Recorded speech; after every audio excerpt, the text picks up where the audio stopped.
Welcome to the Deep Dive. We take stacks of really incredible insights, unpack them, and hopefully help you get well-informed fast. Today, we're diving into something that, well, it touches everyone, right? Especially those of you building businesses, building careers, how to master your wealth. We've pulled together wisdom from experts on pretty much everything from cutting-edge tax planning, robust asset protection, all the way to smart business valuation. Yeah, our mission today is really to give you a shortcut, a real shortcut. We're going to pull back the curtain on the strategic approach, the one for building and sustaining wealth. We'll look at methods often associated with billionaires, frankly, and show you how you can apply these same kinds of strategies, helping you avoid those common pitfalls and make truly informed decisions for your own financial future. Okay, so let's jump right in then. When we think about wealth planning, it's easy to feel like, well, maybe you're ignoring it completely, or maybe you're just desperately trying to juggle everything at once. Our sources bring up this really clarifying idea, the wealth mastery matrix.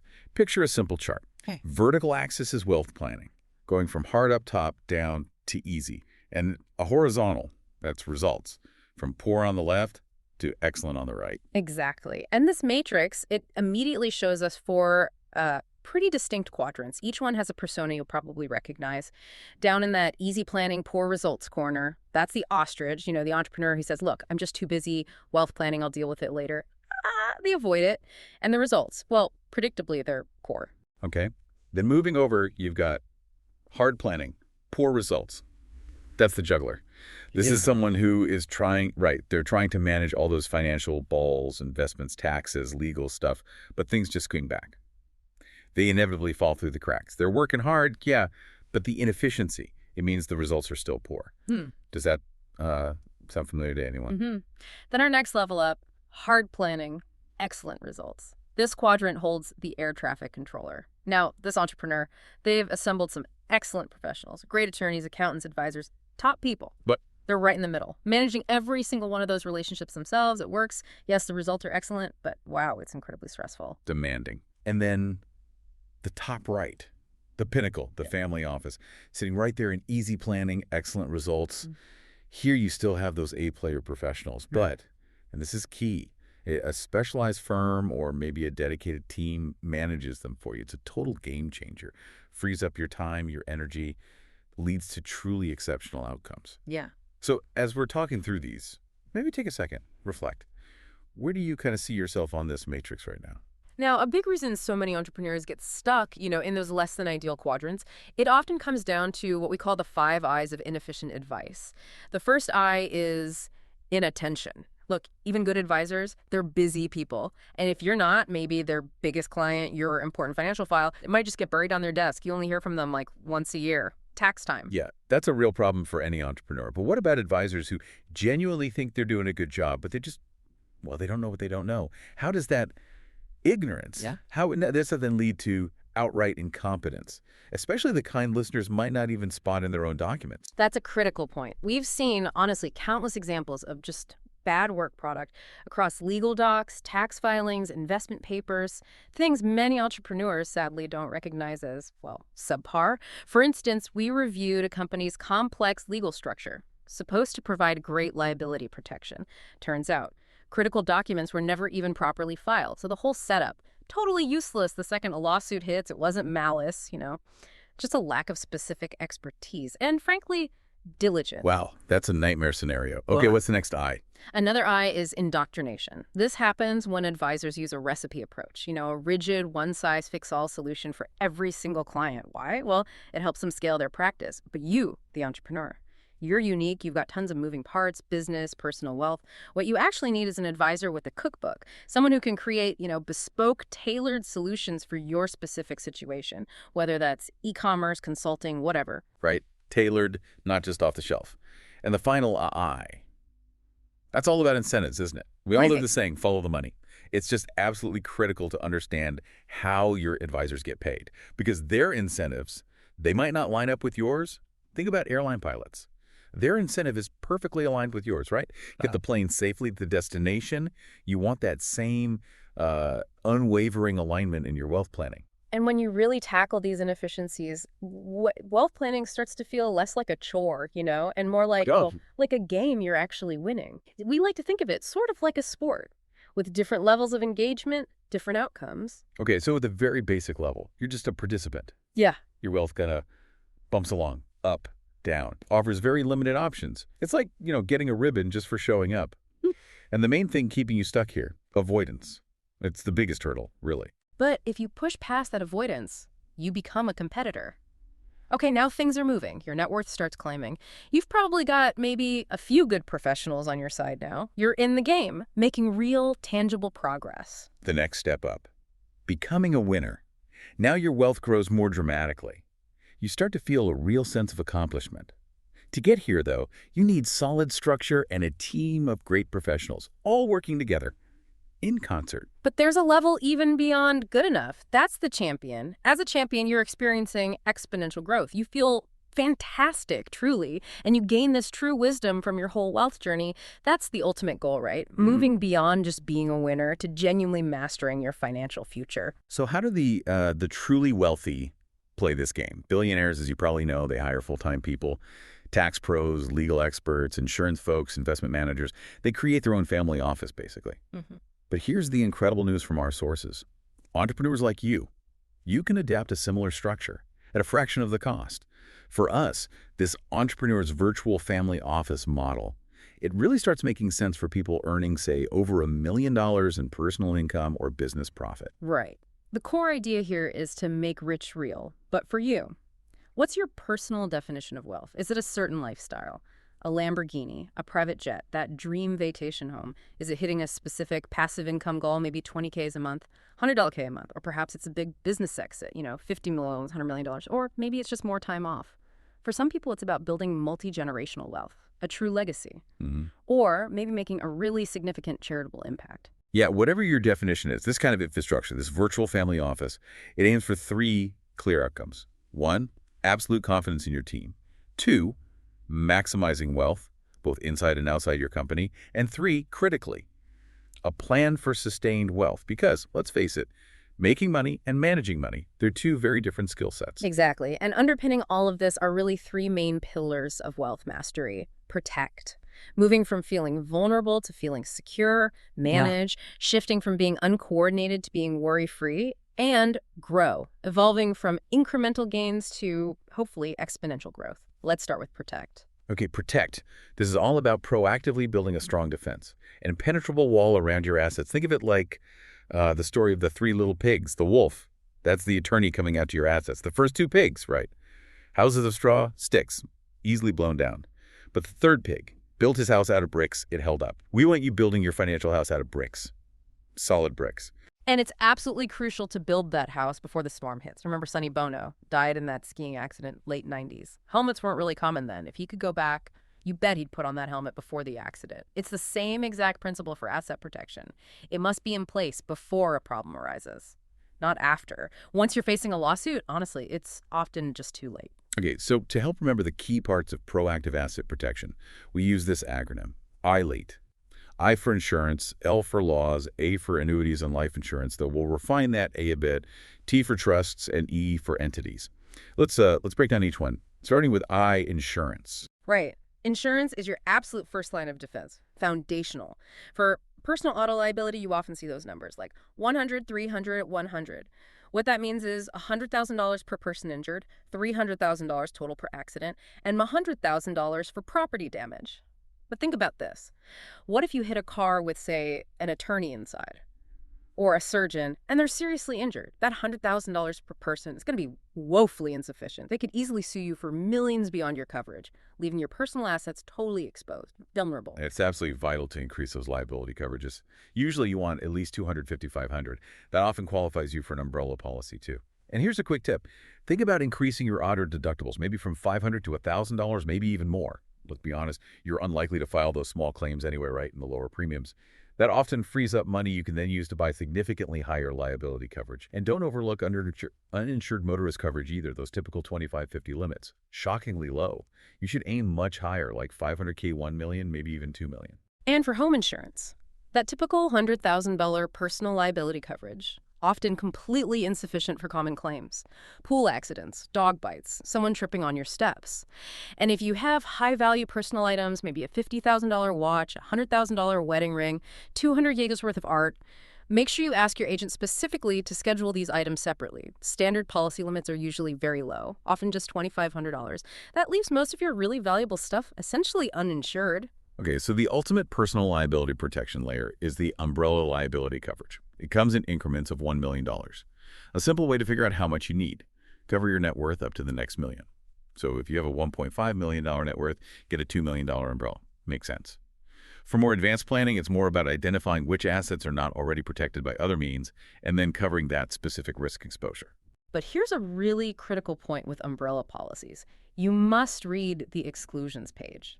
Seriously, read the fine print. Some policies have these dangerous dog clauses. They can limit coverage to maybe just $25,000 for dog bites, even if you have a multi-million-dollar umbrella. Watercraft can be excluded, and especially watch out for exclusions on punitive or exemplary damages, ideally. You want those punitive damages covered. They can be a huge chunk of a judgment against you. You need to ask your agent really pointed questions about these specific exclusions. Okay, here's a critical action item, something you can do like right now. Call your insurance agent. Ask them to add your trust or your LOC as an additional insured on your policies. Often costs absolutely nothing, zero. But it closes a potentially huge loophole that insurance companies might try to use to deny coverage if your assets are held in those entities. Simple step, powerful protection. Right. And beyond personal coverage, business insurance is just paramount for entrepreneurs, general liability, obviously, but also employee practices liability insurance, or EPLI. This is absolutely crucial now, given the huge increase in lawsuits since COVID.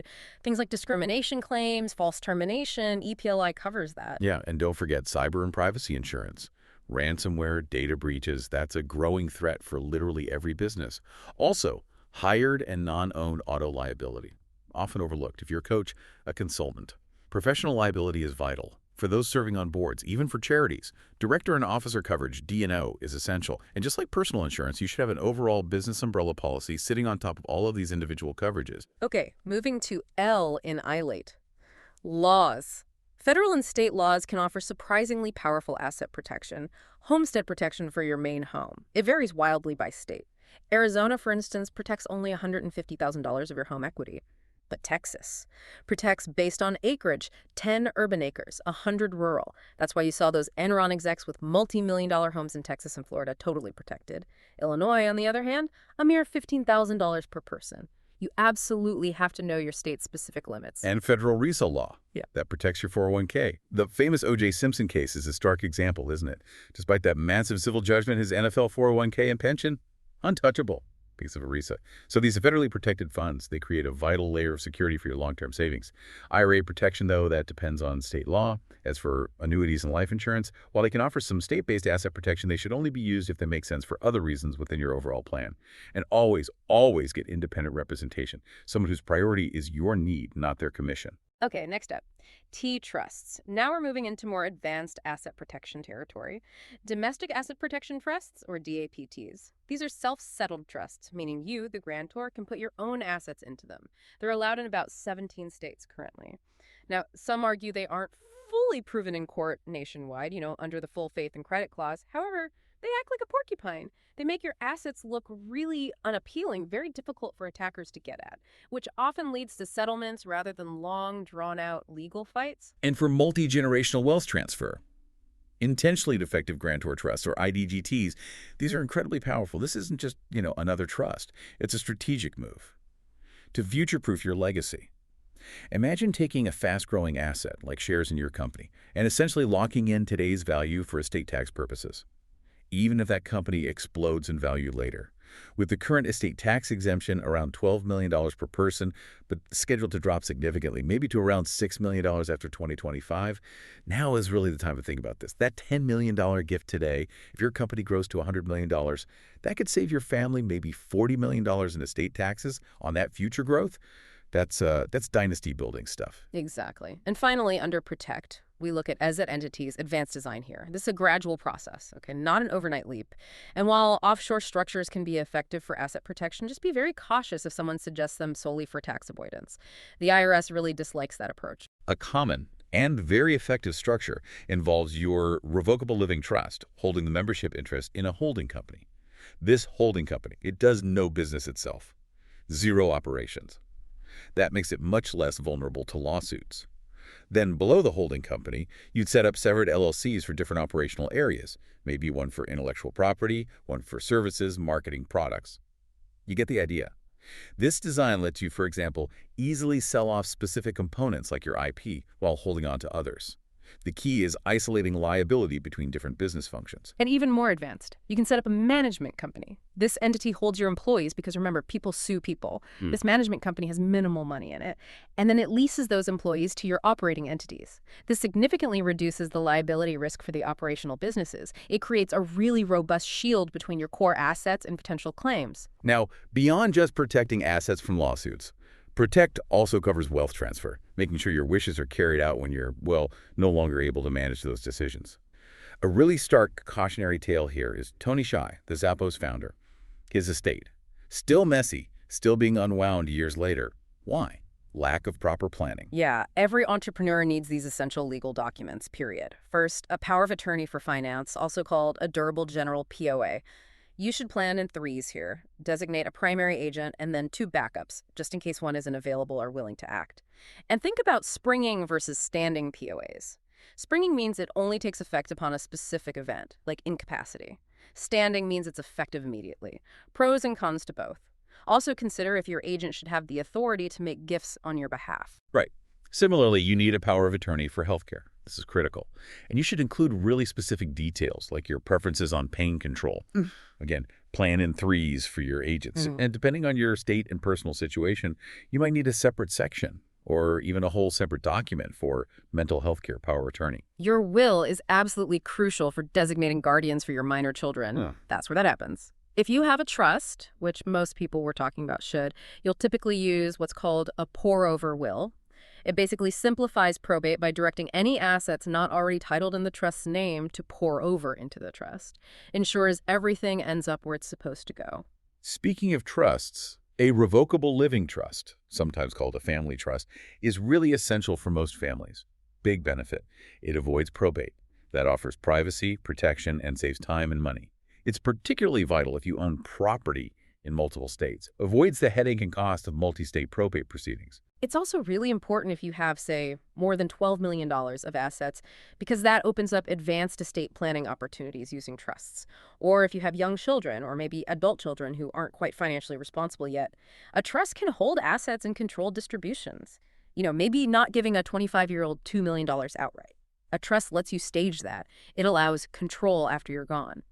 And it's especially important for second marriages with kids, making sure assets go to your designated heirs without causing family disputes. And when you're structuring that trust, pay close attention to the wording around trust distribution control. This is subtle but huge.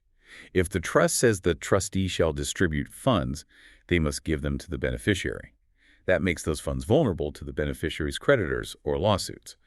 But if it says the trustee may distribute, now the trustee has discretion, they can withhold funds for asset protection purposes if needed. That one word, may versus shall, makes a massive difference. And think about trust distribution ages. Instead of just giving lump sums at certain ages, maybe consider making a child a co-trustee at 30 and then sole trustee at 40. This approach fosters responsibility, gives them experience managing the assets. Plus, it provides ongoing asset protection, including divorce protection, as long as the funds remain in the trust. It keeps that porcupine effect going, you see, making the assets less appealing to potential claimants through all of life's inevitable challenges. Okay, finally under protect, there's this concept we call the time-energy shield. This is about protecting your most valuable assets, your time and your energy from all the professionals, pitches, and projects that constantly demand your direct, hands-on attention. Yeah, think about that anecdote of the math teacher. He realized that just 1 hour of his high-value work could actually pay for an entire year of landscaping for his home. The lesson there is about outsourcing. You need to delegate routine tasks. Things like insurance renewals, vetting investment pitches, working on projections with your CPAs, managing all the legal and estate details. Your role. Set the vision. Make the key decisions. Not get bogged down in the minutia. Right. And for pitches, especially as you become more successful, wealthier, You'll just be inundated with investment opportunities. Private equity, real estate deals, crypto things. You absolutely need a team or that linchpin partner we'll talk about to vet these opportunities for you. Make sure the terms are fair. Make sure it fits your overall strategy. Your time is far too valuable to spend filtering every single inbound offer yourself. You'll go crazy. Exactly. And remember, every single item in your overall wealth plan, the insurance, the trust, the investments, each one is a project to be managed. And it shouldn't be you doing all that managing. That's precisely what the time energy shield is designed for, putting the right people and processes in place to handle the details, freeing you up for higher level thinking and, living your life. Okay, let's move to the second pillar, manage. This is all about shifting from feeling, uncoordinated and stressed to feeling truly worry-free about your wealth. And at the heart of this transition is what our sources call a functional wealth wheel. Yeah, the problem for most entrepreneurs, they have this completely uncoordinated wealth wheel. They pick up an accountant over here, maybe an attorney they met somewhere else, an insurance agent from college. These professionals, often not A players, they definitely don't talk to each other. And you, the entrepreneur, you're stuck right in the middle trying to manage all of them. Just exhausting and super inefficient. So the solution is to consciously create a functional wealth wheel where you have nothing but A players on your team, real pros. And the magic really happens when they communicate, when they collaborate, and when they're coordinated by a central firm, your linchpin partner. This totally transforms your role. Instead of being stuck in the exhausting center, you become more like the pedal, effortlessly guiding this big, powerful wheel towards your financial goals. Okay, so how do you actually go about evaluating professionals to make sure you have those A players on your wheel? We use a 5-step process. First, and this is crucial, check their regulatory history. Most people just Google them, right? That's not nearly enough. We heard the story about a financial advisor got caught up in a Ponzi scheme. He actually paid an internet reputation expert to bury that negative history way down on page 6 of the Google results. Wow, so Googling isn't enough. Where do you look then? You need to go to the official regulatory bodies. For CPAs, that's the State Board of Accountancy. For attorneys, the State Bar. For insurance agents, the State Insurance Department. And for investment advisors, you check FineArray Broker Check or the SEC Advisor Search website. That's where you'll find their real official regulatory history. Any complaints, sanctions, it's all there. Along with their legitimate education and credentials. This is just non-negotiable diligence. Okay, regulatory history first. What's second? Second is education and credentials. Do they actually match the job you need them to do for you? Seems basic, but important. Third, look for their specialty. You absolutely do not want a generalist for complex needs. Think about it.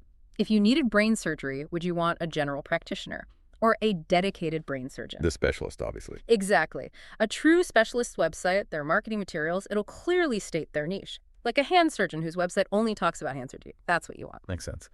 Fourth is experience. Longevity in the business, it really does matter. As the saying goes, they know a thing or two because they've seen a thing or two. Experience means they've likely made mistakes, learned from them, navigated market downturns, crises. They've gained wisdom that, frankly, no textbook can teach. Okay. And number 5? And finally, number 5 is follow-through and personality. You can measure follow-through from your very first interaction. If they're slow to respond to your emails or calls before you're even a client, it's almost guaranteed to get worse once they have your business. You absolutely don't want professionals you have to constantly remind or chase down to do their job. Yeah, that's exhausting. And what about personality? Well, personality matters too. You need someone you can work with, obviously, but critically, you want someone who thinks differently from you. Think of Abraham Lincoln's team of rivals cabinet.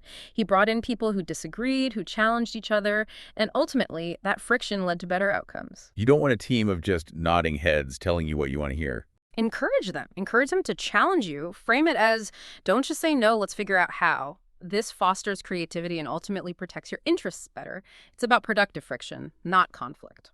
Okay, so we encourage you, the listener, score your current team. Your CPA, your attorneys, your advisors, scale of 1 to 10.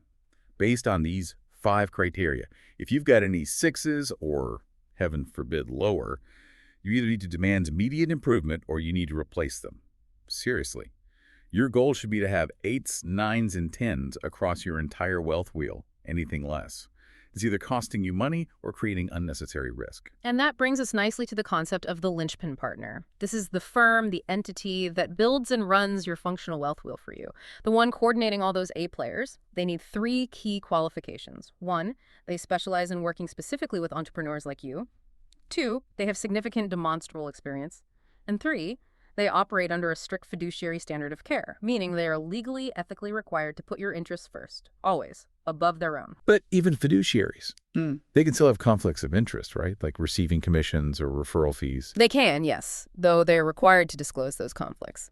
But the ideal situation, the gold standard, is a firm that takes no commissions or referral fees whatsoever. They're compensated directly by you, maybe on a flat retainer model, something like, say, $4,000 to $10,000 a month, depending on the complexity of your situation. This structure removes any incentive for them to push specific products, insurance, investments, whatever, that might not be truly in your best interest, but might pay them a nice commission. Let's take life insurance as an example again. You mentioned this earlier. A good linchpin partner, or the process they enforce, would insist that agents fully disclose and negotiate commissions before you even consider their policies. And beyond that, they'd require comprehensive underwriting, which means sending your anonymized medical info out to maybe 10, 15 top insurance companies to get truly competitive bids, instead of just relying on an agent who's tied to only 1 or 2 companies and might just sell you whatever they have, right? You want the best product at the best price, objectively. Exactly. Okay, next, under manage. Let's talk about business value. You should always be thinking about how to increase your company's value, not just because it boosts your net worth on paper, but because it fundamentally enhances your quality of life. It gives you more options, more freedom. So how do you actually value a business? You hear about industry EBITDA multiples, right? Like, oh, that industry trades at 5-book EBITDA. It's a simple rule of thumb, but it's a very limited metric, isn't it? Doesn't account for growth rate, how dependent the business is on the owner, inherent risks. Right. It's a starting point, maybe, but very rough.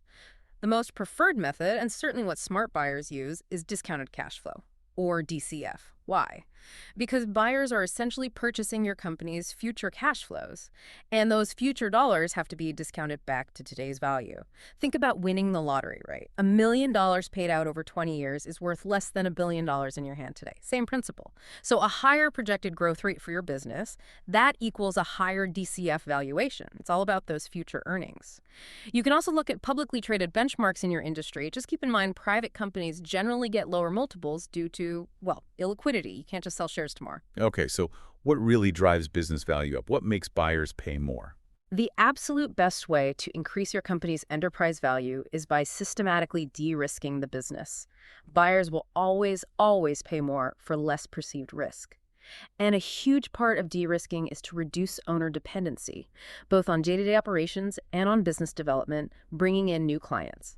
If you can make the business run automatically or nearly automatically without you, that gives you incredible freedom, and it significantly boosts its value. Think about someone like Roland Frazier. He structures his companies specifically so he doesn't need to operate them day to day. That's maximizing value. Okay, de-risking, reducing owner dependency. What else? Increasing recurring revenue. Businesses with high recurring revenue consistently command higher multiples. Think SaaS companies, subscription models like Netflix. Why? Because customers are just more likely to do nothing, right? Inertia keeps them paying. It's predictable cash flow. And finally, diversify your customer and supplier base. You absolutely want to avoid having, say, 80% of your revenue coming from just one big customer, or relying entirely on a single supplier. We all saw how painful that supplier concentration could be during the recent supply chain disruptions, didn't we? Diversification equals resilience, equals value. Now, when it comes to actually planning your business exit someday, think of it as a 3-legged stool. You need all 3 legs to be solid. The first leg is maximizing value, getting the highest possible price for your business. That's usually what people focus on most. The second leg, though, is your financial plan. How will you actually generate income after the sale? We see this all the time. An entrepreneur making, say, $5 million a year in EBITDA sells the business for $30 million. Sounds great, but after taxes, maybe they only net $20 million. Invested, that might only generate $1 million a year in income. That's a huge lifestyle adjustment if you haven't planned for it. Yeah, that's a crucial point. And the third leg of the stool. The third leg is your personal plan. How are you actually going to spend your time after the exit? What's your purpose now? We've seen entrepreneurs who love golf, maybe plan to play golf every day, but after a few months, they were bored stiff. Some even get depressed. You need activities, maybe new ventures, philanthropy, travel, something meaningful to transition into. A truly successful exit plans thoughtfully for all three legs: value, financial plan, and personal plan. Okay, before we move to grow, can we touch on some of those advanced strategies for optimizing the sale itself? You mentioned a hypothetical $20 exit. Right, let's quickly illustrate the potential. This isn't exhaustive advice, obviously, just shows what's possible with good planning. So, baseline, a 100% taxable deal for $20 million. You pay significant capital gains tax. That's our starting point for comparison. But maybe you set up a Nevada Incomplete Gift Non-Grantor Trust, NANG, or similar trusts in Delaware, DNE, or Wyoming, well in advance. Move, say, 30% of your shares into it. This could potentially avoid state income taxes on that portion, saving hundreds of thousands right away, and maybe millions in estate taxes over the decades. It's complex, needs experts, but powerful. Okay, estate tax savings. What else? You might use an equity swap or installment sale structure for part of the deal, say 20%, to defer the recognition of capital gains tax, maybe deferring over $1 million in taxes for years. Or move another 20% of shares into an asset protection or gift trust, because shares in a trust often get valued with a discount, maybe 30% for lack of control and marketability. That $1.2 million you just removed from your taxable estate could save $12 million in future estate taxes over 30 years, depending on growth. And charitable strategies. Absolutely. Put 10% of shares into a donor-advised fund, DAF, before the sale. Get maybe a $1.5 million tax deduction in year one. Create a $2 million fund for charitable giving where your family can be involved for years. Very flexible. Or maybe a charitable remainder trust, CRT, with another 10% of shares. Save maybe $500,000 in taxes year one, receive an annuity stream back, say $160K a year, and the remainder eventually goes to your chosen charity. There are even strategies using a private insurance company for handling representations and warranty insurance in the deal, or a charitable lead trust, CLT, where the charity gets payments first, then the principal plus growth comes back to your family estate tax-free, or using qualified opportunity zone QOZ investments to defer gains. And did you mention one specifically about making the gain potentially tax-free? Ah, yes, the big one. Section 1202, Qualified Small Business Stock, QSBS treatment. This is huge, but requires planning way in advance. If your company is structured as a C Corp and you've held the stock for at least 5 years, you might be able to exclude up to $10 million or even 10 times your original investment basis, whichever is greater, from federal capital gains tax at sale. So on that $20 million exit, a huge chunk, maybe all of it, depending on basis, could be federally tax-free. Now, some states don't follow this rule, but the federal savings alone are immense. You absolutely need to discuss this with your advisors at least 5 years before a potential sale. It can even be a negotiation point with buyers. Wow. Okay, that really shows the power of planning. Let's finally dive into the third pillar, grow, moving from just incremental gains to potentially exponential growth, starting with tax planning. Right. And it's so crucial here to distinguish between a tax historian, which is what your average CPA often is, right? They look backward, they document what happened last year and file your taxes based on that history. What you need is a tax planner, someone who looks forward at your current P&L, at your projections, and actively searches the tax code for legal ways to save you money before the year ends. So it's about being proactive, not reactive. Exactly. You need a well-thought-out, annually updated, and implemented tax plan, not just, grabbing a few random tactics here and there. We use the acronym DEEPER to help structure proactive tax planning. D for defer, E for eliminate. The second E for arbitrage, we'll explain.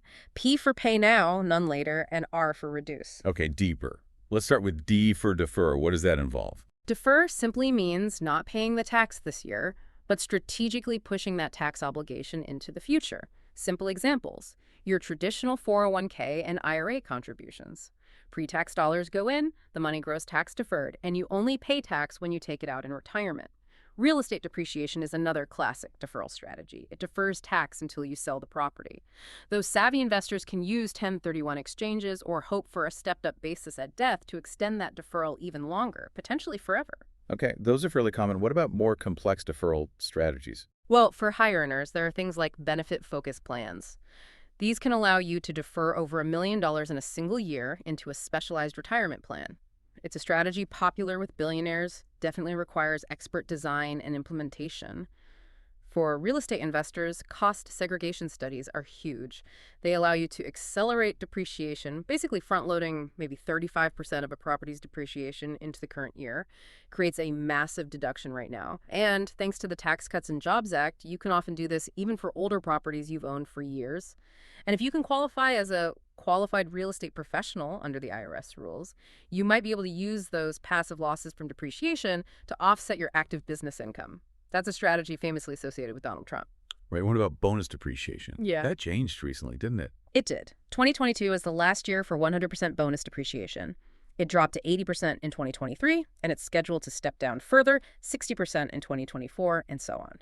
This applies to certain asset purchases, including those heavy vehicles over 6,000 pounds that entrepreneurs love. So the timing of big purchases matters more now. Okay, on to the first E in deeper. Eliminate. How do you legally just eliminate taxes? There are several ways. Simple one for S-Corp owners. Carefully manage your salary versus distributions. Taking a reasonable salary as required by the IRS, but maximizing distributions can significantly reduce self-employment and payroll taxes, or hire your kids. If it's legitimate, real work that's age-appropriate, even an infant could technically be a model for your business. You can pay them up to the standard deduction amount, around $13K, $14K, depending on the year. That income is taxed at their 0% bracket. Then you could potentially put, say, $6,000 or $7,000 of that into a Roth IRA for the child. That money grows tax-free and comes out tax-free forever. Talk about multi-generational wealth building. That's incredible. What else for elimination? There's the Augusta Rule, Section 280A of the tax code. It allows you to rent your personal home to your business for up to 14 days a year, completely tax-free to you. It's a vacation home, maybe even 28 days. The rent payment is a deductible business expense for your company, but the rental income you receive personally, tax-free. You need proper documentation, of course a business purpose for the meeting or event, comparable rental quotes, but it can easily save you thousands, maybe tens of thousands in taxes each year. If your home could reasonably rent for $4,000 a day for a corporate retreat, 14 days is $56,000 tax-free income and a business deduction. Wow. Okay, any more complex elimination strategies? One powerful, though complex one, is the Employee Stock Ownership Plan, or ESOP, usually best suited for established S-Corp. Selling your company to an ESOP can essentially make the company a tax-free entity in perpetuity. The ESOP uses company profits, which are now largely tax-free, to pay off the selling owner, typically over 6 to 8 years. The owner can even retain up to 49% of the company's future appreciation, and potentially structure a small initial part of the sale to go into a Roth IRA, growing tax-free forever. ESOPs are interesting because they tend to have bipartisan support. Republicans like the tax benefits and cash out for the owner. Democrats like the employee ownership aspect. Okay, the second E in deeper was arbitrage. What does that mean in a tax context? Arbitrage here just means taking advantage of differences in tax rates or tax treatment between different types of income or different entities. The simplest example, holding investments for a year and a day. That qualifies your profit for lower long-term capital gains tax rates instead of paying higher ordinary interim tax rates if you sold sooner. Just timing it right creates tax arbitrage. Got it. Any more complex examples? Well, we mentioned the private insurance company concept earlier for reps and warranty. You can also use it more broadly. You create your own legitimate insurance company, often domiciled somewhere favorable like Bermuda or Nevis, though it can be onshore too. Your operating business pays tax-deductible premiums to your insurance company for unique coverages maybe not available commercially. Those premiums move from ordinary income treatment to your private company, any underwriting profit that the insurance company makes. When you eventually liquidate that company, those profits can often be treated as long-term capital gains. So you've arbitraged ordinary income rates down to capital gains rates. Another one is the ICDIC, or Interest Charged Domestic International Sales Corporation. If you export goods manufactured or assembled in the U.S., setting up an ICDIC allows a portion of that international sales profit to flow to the DISC and then be paid back to your domestic company as a qualified dividend, effectively converting ordinary income into lower tax dividend income. Okay, fascinating. Next is P, pay now, none later. What falls under this? This is about strategies where you consciously choose to pay tax now on the seed in order to get tax-free growth and tax-free withdrawals later the harvest. The most common examples are Roth 401ks and Roth IRAs. You contribute after-tax dollars, but all the growth and all the qualified withdrawals in retirement are completely tax-free forever. Even if your income is too high for direct Roth IRA contributions, many can use the backdoor Roth strategy. Make a non-deductible contribution to a traditional IRA, then immediately convert it to a Roth. You pay tax on any earnings during that brief period, but then it grows tax-free. This is how Peter Thiel reportedly turned a small investment in PayPal stock inside his Roth IRA in 1999 into a $5 billion tax-free account. He paid tax on the small seed for a massive tax-free harvest. Right. What else fits? Pay now, none later. Well, properly structured life insurance fits here too. You fund it with after-tax money, the cash value grows tax deferred, and you can typically access that cash value tax-free later through withdrawals up to your basis and then policy loans. But, and this is a biggie, but it has to be managed very carefully to avoid the policy lapsing, which could make all those past loans suddenly taxable. It's not a simple strategy. And for the ultra-wealthy, there's private placement life insurance. PPLI. This is a billionaire strategy, usually requiring a $5 million minimum investment. It's a fee-based insurance product, no commissions, no surrender penalties. It allows the owner to choose their own investment advisor and place sophisticated investments, like hedge funds, inside this tax-free insurance wrapper. Okay, and basic deductions. Do they fit here? Some deductions are more about reducing current tax, but things funded with after-tax money that then provide tax benefits later fit the pay now idea. Health savings accounts, HSAs, are a prime example. They offer a triple tax advantage. Contributions are tax deductible, or pre-tax. The money grows tax-free, and withdrawals are tax-free if used for qualified medical expenses. A really smart strategy is to pay your current medical expenses out of pocket with cash, but save all the receipts. Let the HSA money grow invested for decades. Then, years later in retirement, you can reimburse yourself tax-free for all those past medical expenses using the saved receipts. With compounding, that HSA could go to $400,000 or more over 20 years, and you pull it out completely tax-free by matching it to old receipts. It's an incredible stealth retirement account. Donor-advised funds, DAFs, also have a pay-now element. You get a full tax deduction now, in the year you contribute, say, $100,000 in a high-income year, but you can distribute the money to charities later, over time, maybe $10,000 a year. You pay the tax price upfront via the contribution, securing the deduction for future tax-free charitable impact. Makes sense. Okay, the final letter in deeper is R, reduce. How does this differ from eliminate?